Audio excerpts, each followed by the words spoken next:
ఇల్లాలు పిల్లలు serial today episode. Ramaraju తన కొడుకులు చేసిన మోసం గురించి బాధపడుతూ ఉంటాడు. అప్పుడే బుజ్జమ్మ వస్తుంది. ఏమండి అంటేనేమో అన్నారంటారు, కానీ మీరు మాత్రం నైట్ అన్నం తినలేదు, ఇప్పుడు తినలేదండి, అన్నం తినండి అనేసి అంటుంది. అప్పుడు రామరాజు, ఏం సంతోషం ఉంది ఇంట్లో అని తినాలి, ఎందుకు తినాలి అన్నం? నా కొడుకులు నన్ను గౌరవించడం లేదు, నాకు విలువ లేదు, నేనెందుకు తినాలి అన్నం అనేసి అంటాడు. అప్పుడు బుజ్జమ్మ, మన కొడుకులకి మీరంటే గౌరవం ప్రేమ రెండు ఉన్నాయండి, మీరెందుకు అలా అనుకుంటున్నారు అనేసి అంటుంది. అప్పుడు రామరాజు, గౌరవం ప్రేమ ఉంటే నాకు ముందే గవర్నమెంట్ జాబ్ కోసం ఎగ్జామ్ రాసే చెప్పేవాడు, అలాగే ధీరజ్ కూడా ప్రేమని పోలీస్ చేస్తాను అని విషయం నాకు చెప్పేవాడు, కానీ నేనంటే గౌరవం విలువ లేకపోతేనే కదా వాళ్ళు చెప్పడం లేదు, నాకు చాలా బాధగా ఉంది అనేసి అంటాడు. అప్పుడు బుజ్జమ్మ, ఏం బాధపడకండి అనేసి అంటూ ఉంటుంది. అప్పుడే వల్లి, మామయ్య గారండి మీరు దేవుని లాంటి వారండి, నాకు మీరు ఈ ఇంటికి వచ్చిన కానుంచి మీరు ఇంతగానం బాధపడడం నేను ఎప్పుడూ చూడలేనండి, మీరు అలా బాధపడుతుంటే నేను చూడలేనండి. ప్రేమ నర్మద ఇద్దరు చేసింది తప్పేనండి.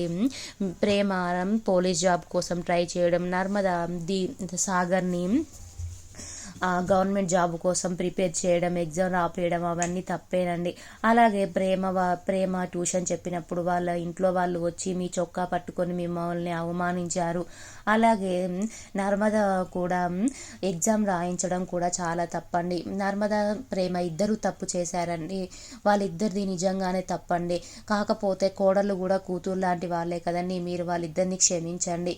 ప్రేమ నర్మద మీరిద్దరు వచ్చి మామయ్య గారికి క్షమాపణ చెప్పండి అనేసి అంటుంది. అప్పుడు ప్రేమ నర్మద ఇద్దరు రామరాజు దగ్గరికి వచ్చి సారీ మామయ్య అంటారు. అప్పుడు వాళ్ళు, మామయ్య గారు మీరు ఇలా ఉంటే నేను చూడలేనండి, మీ కాళ్ళు పట్టుకుంటాను, మీరు ఏదైనా సంతోషంగా ఉండేలా, మనందరం సంతోషంగా ఉండేలా చేయండి అనేసి అంటుంది. అప్పుడు వాళ్ళు, మామయ్య గారు రేపు కార్తీక నోములు చేసుకుందాం, మన ఇంట్లో అందరం చాలా హ్యాపీగా సంతోషంగా చేసుకుందాం మామయ్య గారు, మీరు ఒప్పుకోండి మామయ్య గారు అనేసి అంటుంది. అప్పుడు రామరాజు, ఈ కుటుంబంలో నా ఒక పెద్ద కోడలు మాత్రమే నా మాట వింటుంది, నా గౌరవాన్ని నిలబెడుతుంది. అమ్మ వల్లి, నువ్వు చెప్పినట్టే అందరూ సంతోషంగా ఉండాలంటున్నావు కదా, రేపు మనం కార్తీక నోములు చేసుకుందాంలే అమ్మ అనేసి అంటాడు. అప్పుడు వల్లి చాలా హ్యాపీగా ఉంటుంది. అప్పుడు బుజ్జమ్మ, ఇంట్లో వాళ్ళందరూ చాలా హ్యాపీగా ఉంటారు. తర్వాత సాగర్ బాధగా ఉంటాడు. నర్మద రెడీ అవుతూ ఉంటుంది. సాగర్, తొందర రెడీగా మనం పూజ దగ్గరికి వెళ్దాం అనేసి అంటుంది. అప్పుడు సాగర్, లేదు ప్రేమ నేను రాను, నువ్వు వెళ్ళు అనేసి అంటాడు. అప్పుడు నర్మద, ఎందుకు సాగర్ అలా మాట్లాడుతున్నావు, ఇంట్లో వాళ్ళందరం హ్యాపీగా ఉండాలనే కదా ఈ పండగ చేసుకుంటున్నాం, మళ్ళెందుకు నువ్వు అలా మాట్లాడుతున్నావు అనేసి అంటుంది. అప్పుడు సాగర్, మా నాన్న అలా అనడం ఎందుకు, అసలు నేను ఎగ్జామ్ రాసేమని తప్పు చేశానా, నేను నిన్ను పెళ్లి చేసుకున్నాను, నా భార్య సంతోషంగా ఉండడం కోసం నేను గవర్నమెంట్ జాబ్ సాధించాలనుకున్నాను, అదేమో ఆయనకు పెద్దగా కనిపిస్తుంది ఆ విషయం, నేనేం తప్పు చేయకున్నా కూడా మా నాన్న నన్ను అలా అంటున్నాడు అనేసి అంటాడు. అప్పుడు నర్మద, నా వల్ల మీ నాన్న నువ్వు దూరం కావడం నాకు ఇష్టం లేదు, అయినా కూడా మీ నాన్న ఎదిరించి నువ్వు మాట్లాడావు, నాకు మాత్రం భలే ఆశ్చర్యంగా అనిపిస్తుంది, మీ నాన్న ఇక్కడ ఉంటే నువ్వు అక్కడ ఉండేవాడివి భయంతో, కానీ ఈరోజు మాత్రం మీ నాన్నతో మాట్లాడితే నేనే షాక్లో ఉన్నాను, అయినా నేను పూజకి రెడీ అయిపోయాను, నువ్వు కూడా రెడీ కా అంటే, సాగర్ నేను ఇప్పుడు పూజ దగ్గరికి వస్తే మళ్ళీ నాన్న ఎదురుపడతాడు, నేను రాను అనేసి అంటాడు. అప్పుడు నర్మద ఎలాగో అలాగా సాగర్ నొప్పించి రమ్మని చెప్పి అక్కడ నుంచి పూజ దగ్గరికి వచ్చేస్తుంది. తర్వాత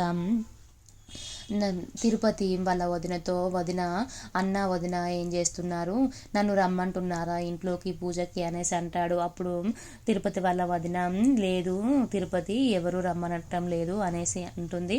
అప్పుడే రామరాజు వస్తాడు. వచ్చిన తర్వాత తిరుపతి అక్క వదిన నన్ను అక్క అన్నయ్య ఇద్దరు రమ్మంటున్నారా మన ఇంట్లోకి అనేసి అనుకుంటూ యాక్షన్ చేసుకుంటూ ఉంటాడు. అప్పుడే రామరాజు వచ్చి, ఒరే పని లేనోడా అనేసి పిలుస్తాడు తిరుపతిని.